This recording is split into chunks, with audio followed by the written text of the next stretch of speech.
A minha opinião é que a congregação cristã no Brasil é uma seita.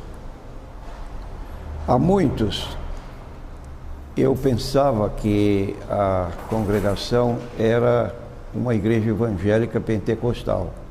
Só que, estudando mais profundamente suas doutrinas, através de consultas na internet, em sites da própria igreja, pude descobrir certos ensinos que a caracterizam como uma seita.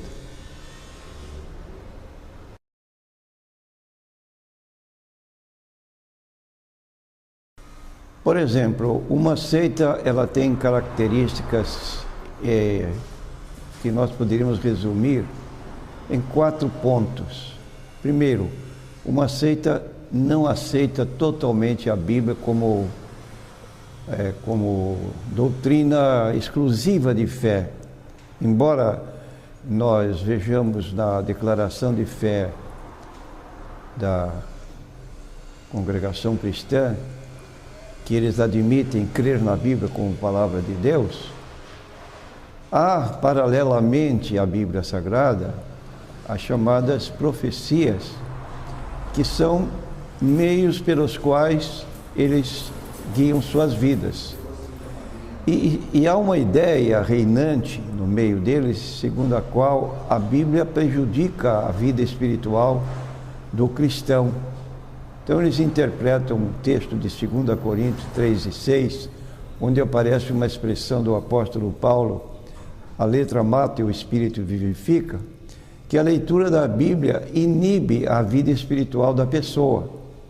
Logo, a Bíblia não deve ser lida. Eles a transportam, a carregam quando vão para as suas reuniões, porém não tem recomendação para ler a Bíblia Sagrada.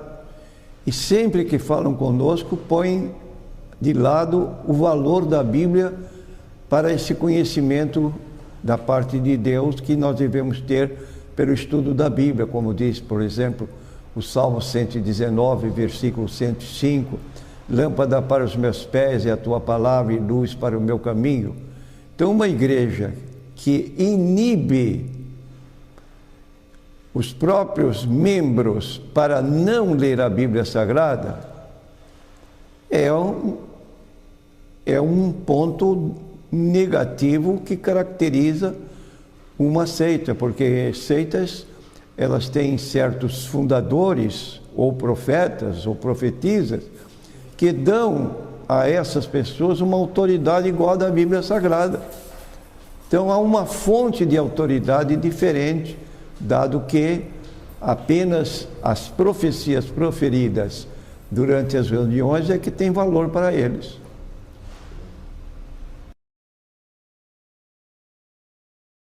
Não é igual ao nosso. O batismo da congregação é o meio pelo qual eles aliciam membros de outras igrejas. É o que nós chamamos pescar em aquário. É a fonte onde eles tiram membros de igrejas, porque certos crentes são convidados para participar ou para assistir um batismo que se realiza na congregação, e lá eles aproveitam a ingenuidade desse crente e fazem profecias para que aquela pessoa que está participando daquela reunião reconheça que o batismo que ela recebeu não é válido, porque só o batismo realizado na congregação é que tem validade. Então o batismo tem um efeito salvífico e exclusivo da própria congregação cristã no Brasil. Ora, nós sabemos que o batismo não é regeneracional. O batismo é um simbolismo da nossa responsabilidade, da nossa aceitação de Cristo como Salvador e nossa ligação com Ele. Somos salvos e depois nos batizamos, ou não nos batizamos para sermos salvos. É o caso, por exemplo, da casa de Cornélio. Cornélio ouviu a palavra. No momento em que ouvia a dissertação de Pedro, desceu o Espírito Santo sobre eles E eles, então, foram batizados com o Espírito Santo porque ouviam falar línguas e magnificar a Deus. Ora, essa comprovação de ser salvo para depois receber o batismo das águas, como aconteceu, prova que não é no batismo que a pessoa aceita a salvação, mas é antes do batismo, e o batismo retrata a mudança que ocorreu na vida da pessoa. Então somos salvos e nos batizamos, e não nos batizamos para ser salvos. Por exemplo, Jesus disse também em Marcos 16, 15 e 16, quem crer e for batizado será salvo, mas quem não crer será condenado. Ele não complementou dizendo quem não crer e não for batizado. Isso faz o mormonismo. Nós, porém, não fazemos. E admitimos que a pessoa que aceita a Cristo e não teve oportunidade de se batizar, não é por isso que se perde. Agora, se damos ao batismo um caráter salvífico, então é fundamental que a pessoa primeiro se batize para ser salvo. De modo que esse batismo é diferente no seu conceito de validade e ainda torna o cristão que é de outra igreja, que visita a congregação nesse dia do batismo, que ele abandone sua posição e passe a integrar a própria congregação cristã no Brasil.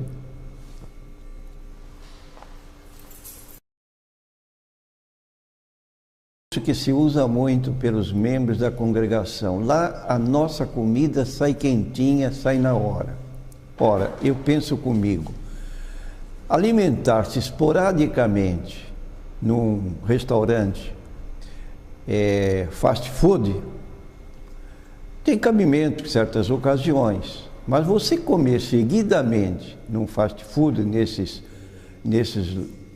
restaurantes que preparam uma comida num momento para a pessoa comer, um lanche corrido, um pedaço de pizza, isso não fortalece a pessoa. E ela amanhã, quando chega em casa, ela vai estranhar a diferença entre o que come em casa, que alimenta, e o que come na rua. Ela dá preferência à comida preparada pela própria esposa. Espiritualmente falando também, você abrir a Bíblia ao acaso e ler um versículo, sem conhecer o contexto, isto é, a parte que vem antes e depois do texto, o que você pode oferecer de interpretação da Bíblia para esta pessoa? Ela vai apenas simular que ela está recebendo uma mensagem de Deus e aí vai abordar um tema de necessidade do auditório, porque o ancião que vai dirige o culto, antes de iniciar a oração, ele primeiro toma conhecimento de todos os casos que estão ocorrendo dentro da comunidade ou dentro da congregação, porque ele recebe os pedidos de oração assinalados dentro do problema de cada pessoa. É doença, é viagem, é casamento, isso, aquilo. E o dirigente, o ancião, tem às mãos a situação do auditório. E aí, então, ele pronuncia uma palavra que é entendida como se Deus realmente estivesse comunicando ao povo a sua necessidade. Cada pessoa de per si, quando sai com aquela convicção: Deus falou comigo nesta noite. Porque ela aceita aquela direção como se fosse da própria palavra de Deus. Agora, um pastor consciente, responsável, que vai se dirigir a um auditório, ele tem que ter um estudo da palavra de Deus, ler o texto, estudar o contexto, preparar uma palavra para que a palavra tenha consistência, seja realmente uma palavra baseada na Bíblia Sagrada. Então, esse argumento que usam os elementos da congregação, da Irmandade, não tem cabimento à luz da Bíblia Sagrada. Pelo contrário, o apóstolo Paulo recomenda: procura apresentar-te a Deus aprovado, como obreiro que não tem de que se envergonhar e que maneja bem a palavra da verdade.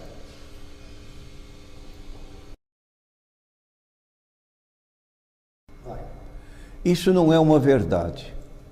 Apenas aparentemente se tem a impressão de que eles não fazem coletas, como nós fazemos em nossas igrejas.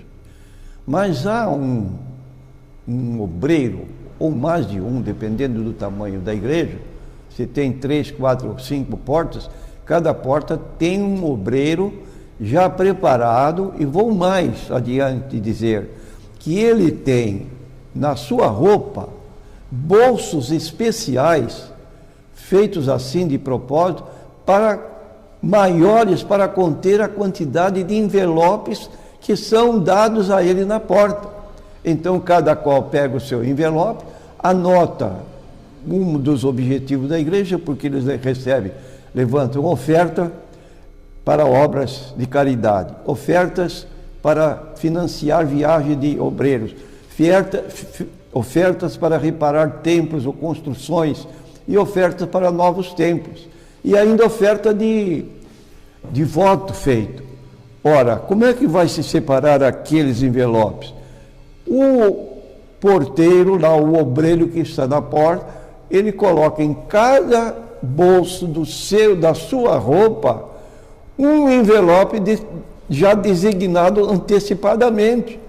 Um bolso para oferta de piedade, outro bolso para oferta de viagem, outro bolso para oferta de construções, e assim sucessivamente. E sai ele lá com praticamente disforme, porque está com os bolsos cheios de dinheiro que foram dados através de colocação em envelopes. As pessoas que visitam o culto na ocasião não viram nenhum levantamento da oferta, mas isso não significa que realmente eles estejam fazendo isso. Agora, ultimamente tem acontecido que eles mudaram uma certa situação, porque havia obreiros que não estavam entregando a totalidade dos envelopes recebidos. Então, agora estão fazendo um tipo de caixa, de cofre, onde a pessoa coloca o envelope com o dinheiro e não pode ser aberto a não ser na presença de outros obreiros. Quer dizer, aquele que recebe aquele cofre, ele vai abrir perante os demais que estiverem numa sala própria para isso.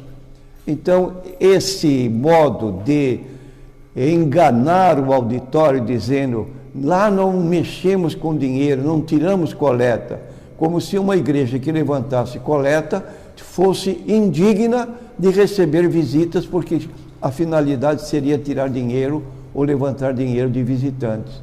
Então, essa aparência é apenas para despistar, mas não é correta biblicamente.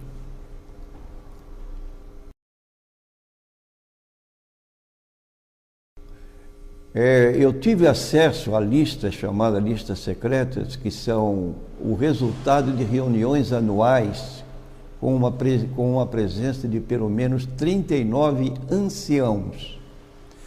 Essas listas são assim chamadas secretas porque a Irmandade não tem conhecimento das soluções ou das resoluções tomadas. Tem uma declaração de fé? Sim. Está colada no inário oficial da congregação. Lá você vê os artigos de fé. Só que nessas reuniões anuais, com esse número de anciãos presentes, são tomadas decisões contrárias aos próprios atos de fé que eles declaram para os demais de fora. E nesses atos, então, é que se vê o que ocorre realmente.